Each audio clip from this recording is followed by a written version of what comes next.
여러분, 제가 유튜브를 시작한 지 어느덧 1년이 된 거 아시나요? 작년 이맘때 제가 퇴사하기 직전에 퇴사 용기를 좀 얻을 수 있지 않을까 해서 시작한 게 유튜브인데 벌써 1년이 됐네요. 제 지인들이 이미 제가 유튜브를 하는 걸 대부분 알게 됐거든요. 제가 요즘 지인들을 만나면 제일 많이 듣는 소리가 대체 유튜브를 왜 하냐, 왜 시작했냐는 건데요.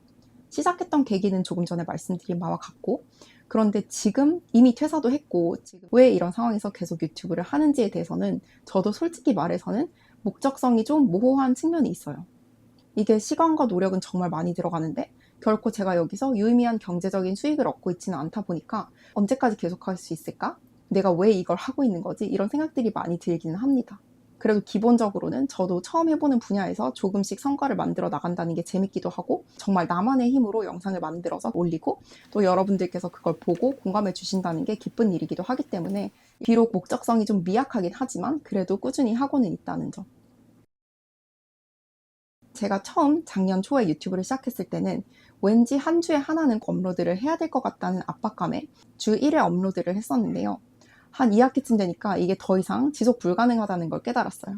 그래서 그 뒤부터는 랜덤으로 업로드를 하긴 했는데, 그래도 제 성격상 여기저기 가면 또 찍고 부지런하게 편집을 하는 편이거든요. 한 달에 그래도 미드폼 기준으로 두세 개씩은 꼬박꼬박 올렸던 것 같습니다. 그리고 처음에는 저처럼 이렇게 평생 공부만 해본 사람이, 심지어 저는 예체능도 못하고 미술도 잘 못했어요. 이런 사람이 어느 날 갑자기 영상 편집을 해서 올린다는 게 너무 두려운 일이잖아요. 그래서 그 막막함을 해소하고자 예전에 다른 영상에서도 언급했듯이 유명한 유튜브 분께 컨설팅을 받았고 감을 좀 잡고 시작하게 되었습니다. 그 뒤로는 그냥 부딪히고 시행착오를 거쳐가면서 영상 만드는 법을 공부하고 있는데요. 요즘은 워낙 유튜브 시작하고 싶어 하시는 분들이 많다 보니까 이런 컨설팅을 무료로 제공하는 유튜버 분들도 많으시더라고요. 그 중에서 제가 도움을 많이 받았던 유튜버가 비전 마케터 루카스라는 분이에요. 이분 영상들 보면 평범한 사람도 유튜브를 해야 하는 이유, 아무것도 없이 어떻게 유튜브를 시작할 수 있는지, 그리고 어떻게 하면 조회수와 클릭률 이런 것들을 최대로 끌어올릴 수 있는지에 대해서 아주 쉽게 설명을 해주셔서 도움이 많이 됐던 것 같습니다. 참고로 저는 편집은 모두 직접 하고 있고요. 제가 편집 시간 오래 걸린다고 찡찡거리면 주변에서 편집자를 쓰는 게 어떠냐 이런 말씀들을 해주시는데, 그게 생각보다 그렇게 간단한 일이 아니에요. 우선은 채널에서 뭐 돈도 못 버는데 편집자를 따로 고용해서 비용을 들이는 것도 부담인 것이 사실이고, 이거보다 더 큰 문제는 제 영상 스타일이 정형적이지가 않습니다. 생판 모르는 편집자분을 고용해서 그분들께 저의 원본 영상들을 보내드리면서 어떤 식으로 해주세요 라고 했을 때 제가 원하는 영상이 나올 것 같지가 않은 거예요. 현재로서는 힘들어도 제가 편집을 전부 담당하는 것이 더 경제적이라고 생각합니다. 다행히 그래도 기획 자체는 크게 어렵지 않은 편이에요. 제가 원래부터 유튜브 시작할 때도 나름대로 애기 둘 엄마이기도 하고 폴댄스 오래 했고 변호사에서 통역사로 커리어 체인지도 지금 도전하고 있는 중이니까 이런 소재들은 많다고 생각했었거든요. 다행히 이런 소재들 덕분에 컨텐츠 자체는 많이 생각이 나는 것 같아요. 자, 그렇다면 제가 1년 동안 유튜브 해보고 느낀 후기.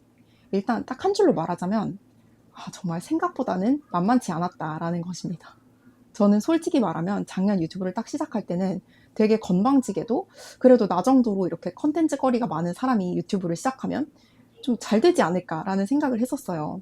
이렇게 공부만 한 사람이 유튜브를 하는 경우가 많지도 않고 예전에 TV도 나갔었고 하니까 여러모로 남들보다는 좀 빨리 성장할 수 있지 않을까라는 생각을 했는데, 뭐 그 말이 틀렸던 건 아니었지만 그래도 우리가 흔히 보는 유튜버들 몇십만, 몇백만 이렇게 되는 건 정말 어려운 일이라는 거를 절실히 깨달았습니다. 그리고 생각보다 기획이랑 영상 촬영, 편집에 너무 시간과 노력이 많이 들어가서 이게 정말 어엿한 하나의 직업이구나. 부업으로 하기에는 쉽지 않을 수 있겠구나. 이런 것들도 느꼈고요. 근데 또 한편으로는 재밌었어요.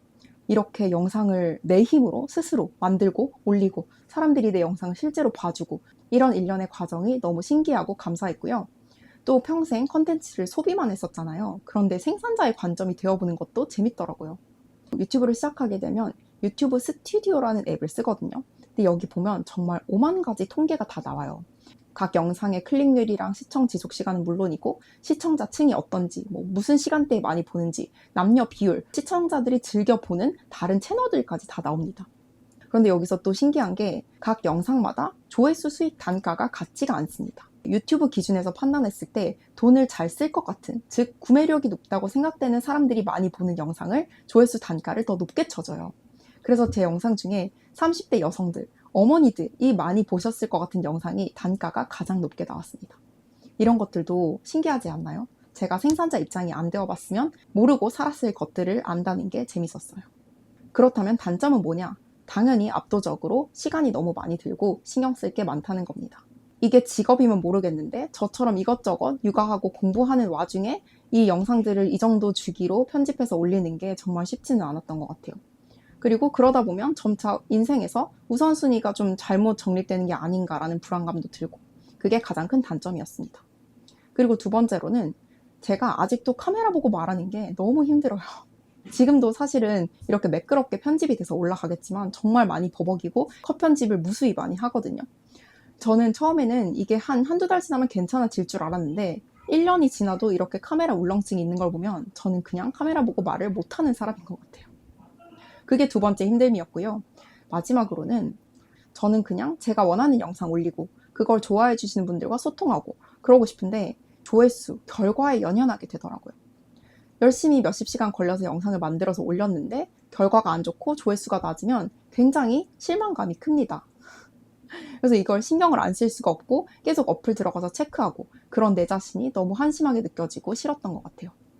그래도 1년 정도 하다 보니까 예전보다 편집 시간도 많이 단축되고 이렇게 일희일비 하는 것도 조금씩은 나아지고 있는 것 같아요. 그렇다면 제가 1년간 유튜브를 한 결과 제 삶에 있었던 변화들에 대해서 조금 말씀드릴게요. 우선 수익 부분을 다들 많이 궁금해 하실 것 같은데요. 결론부터 말하면 수익은 거의 없다고 보시면 됩니다. 너무 하찮은 수준이라서 이걸 가지고 내가 유튜브로 돈을 벌고 있다라고 말하기에는 굉장히 창피한 정도고요. 길 가다 사람들이 알아본 적이 한 두세 번 있어요. 그리고 의외로 폴댄스 학원에서 많은 분들이 알아보셨습니다. 아마 그분들이 저랑 취미가 같다 보니까 알고리즘에 제 폴댄스 영상이 떠서 그렇게 저를 알아보신 게 아닌가 싶고요. 그런데 또 신기한 게 제 지인한테는 유튜브 봤다고 연락이 엄청 많이 왔었어요. 이게 정말 저는 너무 싫었던 게 제 원래 초기 목표는 이 지인들이 제가 유튜브를 하는 걸 아는 게 너무 부끄러운 거예요. 지인들도 다 서울대 뭐 대형 펌 출신들인데 제 입으로 뭐 서울대니 대형 펌이니 이런 말을 하는 거를 지인들이 보는 게 너무 싫어서 저의 목표는 지인들은 아무도 몰래 나만의 유튜브 세계에서 유명해지자라는 게 목표였는데 정반대가 되고 말았습니다. 정작 유튜브 세계에서는 아직 지지부진하고 어떻게 된 일인지 제 모든 지인들은 제가 유튜브 하는 거를 아는 것 같아요. 그래서 만나는 사람마다 유튜브 잘 보고 있다 이런 말을 듣는데 정말 너무 싫어. 또 의외로 예전에 몇 천도 안 되었을 당시부터 각종 광고나 협찬 연락, 인터뷰 요청, 책 보내주시겠다는 분들도 많고 여러 가지 사업, 동업 제안, 각종 연락이 정말 많이 옵니다. 광고주분들께서 제가 서울대 나온 엄마라는 점을 되게 가치 있는 요소로 평가하셨나 봐요.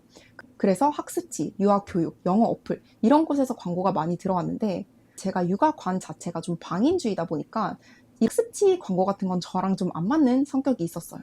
또 제가 해도 되겠다 싶어서 승낙한 광고가 있더라도 이게 보통 에이전시를 끼다 보니까 광고주 측에서 거절을 하거나 아이템이 잘 안 맞거나 업로드 시기가 잘 안 맞거나 이런 문제로 불발되는 경우가 많았습니다. 그리고 책을 보내주신 분들이 정말 많았는데 솔직히 말해서 제가 바빠서 책을 다 읽지는 못했지만 여기 보이시는 영어 말문을 트는 결정적 순간 그리고 엄마표 영어 인력 이 두 가지 책 같은 경우에는 초보 엄마를 할지라도 엄마표 영어를 좀 편하게 할 수 있도록 표현들, 쉬운 표현들을 많이 제시해주고 있어서 도움이 되는 것 같습니다. 그리고 제가 진행한 몇 안 되는 협찬 중에 요 테디 블레이크 가방이 있는데요. 제가 솔직히 말하면 이 가방을 원래 육아할 때도 쓰려고 했는데 애들 데리고 나가면 이것저것 짐을 되게 많이 때려 넣게 되거든요. 근데 이 가방이 이렇게 복주머니식이다 보니까 막상 넣으면 안에 뭐가 있는지 잘 안 보이더라고요. 그래서 생각보다는 많이 못 썼어요. 그치만 친구 만나러 가거나 데이트할 때는 잘 썼습니다. 저는 평소에 공부할 걸 들고 다니는 편인데 이렇게 쏙 들어가서 좋더라고요. 근데 원래 조금 저가 가방들은 이렇게 가방을 안 쓰면 오히려 가죽이 되게 뻣뻣해지거나 질이 안 좋아지거든요. 근데 이 가방 같은 경우는 가죽이 원래 상태 그대로 정말 부드럽고 예쁘게 잘 보존이 되어 있습니다. 이탈리아산 가죽이라고 하는데 확실히 가죽 자체는 되게 질이 좋은 것 같아요. 이번에 발렌타인데이를 맞아서 테디 블레이크에서 최대 35%까지 세일을 진행하고 있다고 하니까 명품 말고 적당한 가격대의 가죽 가방 찾으시는 분들은 한번 살펴보시기를 추천드립니다. 그리고 모두가 궁금해하실 저의 유튜브 조회수 수익인데요.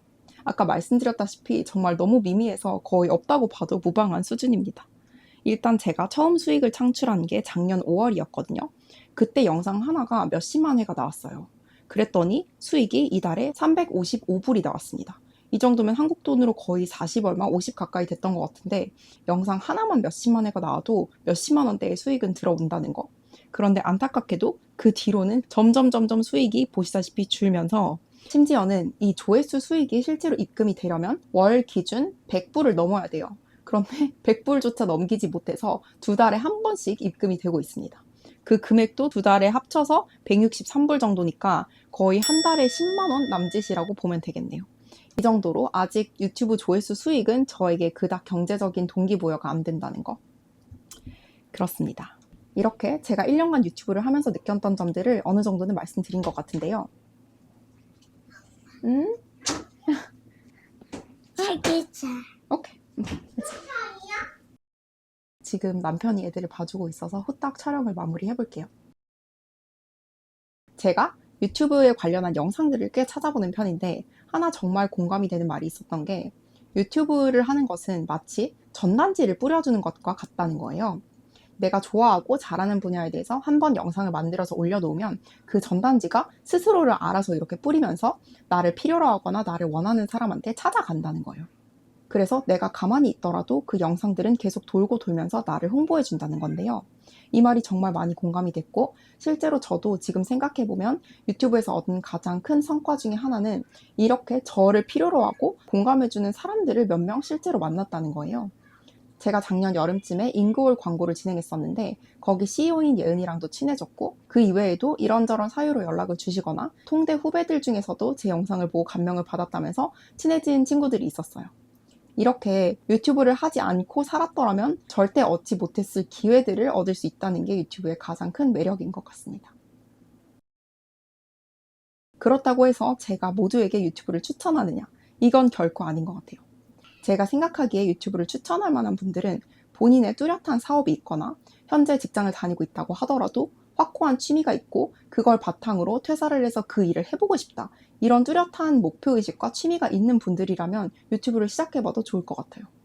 그런데 반면 현재 직장에 나름 만족하고 유튜브를 해볼까라는 아주 막연한 생각만 있을 뿐 구체적으로 특정한 분야에 대해서 유튜브를 해서 이걸 사업으로 연계시키면 좋겠다라는 구상이 잘 그려지지 않는 분들은 굳이 하지 마시고 그냥 편안하게 소비자로서의 지위를 누리는 게 어떤가 싶습니다.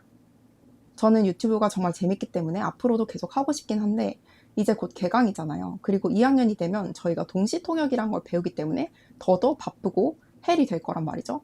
그런 상황에서 얼마나 꼬박꼬박 업로드를 할 수 있을지는 잘 모르겠어요. 그래도 저는 기본적으로는 힘 닿는 대로 영상을 업로드 해볼 예정입니다. 그럼 오늘 영상이 참고가 되셨기를 바라고 다음에 또 뵐게요. 안녕.